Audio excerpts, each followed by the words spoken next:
வணக்கம். இப்போ ஒரு 2 3 நாளாக யூடியூப்பில் நியூஸ் பார்த்துட்ருக்குறேன். அதாவது கொரோனா திரும்ப வருது, இத்தனை பேர் 2 பேர் இறந்துருக்காங்க, இவ்வளோ பேருக்கு கொரோனா தாக்கி இருக்குது அப்படின்னு சொல்லி ஒரு 1 2 நியூஸ் நான் பார்த்தேன். கொரோனாலாம் நம்மளை கடந்து போய் ரொம்ப காலம் ஆயிடுச்சு. நம்மளை பிடிச்சி ஆட்டி படைச்சி எல்லாத்தையும் எடுத்து கடித்து நம்மளை தோற்று போயிடுச்சு. சரிங்களா? அதனால் கொரோனாலாம் இனிமேல் வர்றதுக்கான வாய்ப்புகள் கிடையாது. யார் எது சொல்கிறாங்க, முகக்கவசானிங்க, கொரோனா ரொம்ப அதிகமாக இருக்குது அப்படின்னு சொல்லி எந்த மாதிரி ஒரு விஷயத்த சொன்னாலும் இனிமேல் மக்களே நீங்கள் நம்பாதீங்க.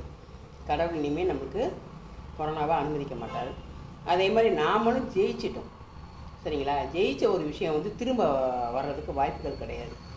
கொரோனா வந்துருச்சு, அப்படி பண்ணுங்கள், இப்படி பண்ணுங்கள், இது செய்யுங்க, அதை செய்யுங்க, அதை பண்ணுங்கள், அதை பண்ணுங்கன்னு யார் என்ன சொன்னாலும் அதெல்லாம் நம்பாதீங்க. நம்மளை கொரோனா இனிமேல் எதுவுமே பண்ணவே முடியாது. எந்த ஒரு விஷயம் ஒரு தடவை தோற்றுச்சுன்னா தோற்றது தான். மறுபடியும் நம்ம அட்டாக் பண்ணவே முடியாது. அதனால் இதெல்லாம் நம்பாதீங்க. ஓகேங்களா?